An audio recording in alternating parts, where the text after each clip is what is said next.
नमस्कार मित्रांनो, मी रिया टीचर आज तुमचं नवीन ब्लॉगमध्ये स्वागत करते।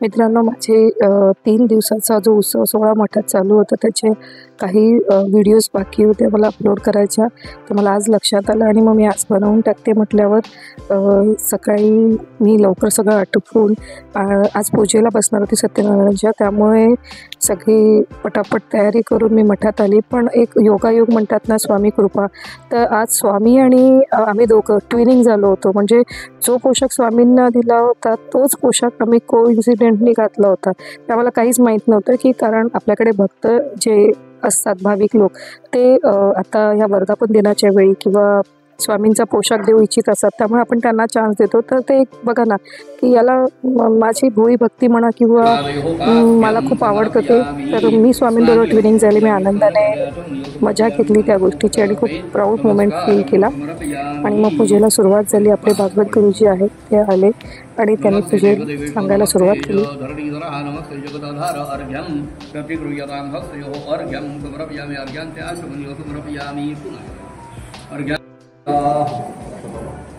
आगच्छदेवदेवशतेकरोषपदे क्रिया मनमया पूजा ग्रहणपुरुषमासनस्थाने समर्पयामि पुनः अक्षरवाहित्वा नानारत्नसमायुक्तं कार्कोप्रविभूषितम् आसनं नमः पुराणपुरुषोत्तमाय हरिहर हिरण्यगर्भेभ्यो नमो व्यासवाल्मीकि शुकपराशरेभ्यो नमो गणपते गुरुभ्यां या कुंदे नृपहेतपद्मासनाय ब्रह्मासुत शंकर प्रभुदेवैः सदा वंदिता सामान्ता। भागवत गुरुची पूजा, सत्यनारायणची कथा आणि काही धार्मिक विधीसुद्धा उत्कृष्ट पद्धतीने करतात।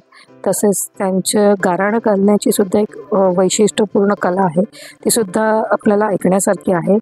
आपल्या स्वामी सेविका सेवक सगळे सज्ज झाले होते। संध्याकाळी आपला कार्यक्रम आहे, संध्याकाळी सगळं आटपून आम्हाला पण लवकर यायचं होतं।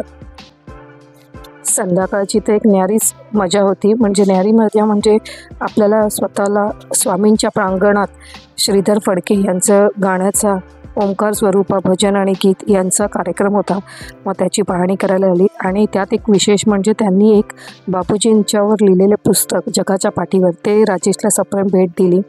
आम्ही पण कार्यक्रमाच्या आधी थोडं फोटो शूट करून घेतले, म्हणजे की नंतर मग कार्यक्रम सुरू झाला की आम्हाला आमचे फोटो स्वतःचे काढता येत नाही। काही स्वामी सेविकेने सुद्धा श्रीधर फडक्यांबरोबर फोटो काढले।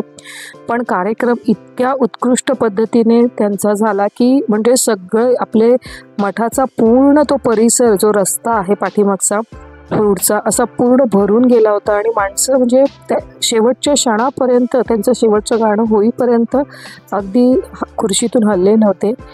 आणि एक विशेष आकर्षणाची गोष्ट अशी म्हणजे की आपला आजचा कार्यक्रम पूर्ण दिवसाचा मठाचा यूट्यूबवर लाईव्ह होता।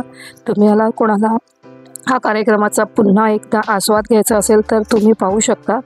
तर आपल्या यूट्यूब चॅनलचं नाव आहे स्वामी समर्थ मठ पंतनगर असं, आणि मी माझ्या कॅप्शनमध्ये आणि माझ्या यूट्यूब चॅनलच्या डिस्क्रिप्शन बॉक्समध्ये टाकते, म्हणजे तुम्ही पाहू शकाल।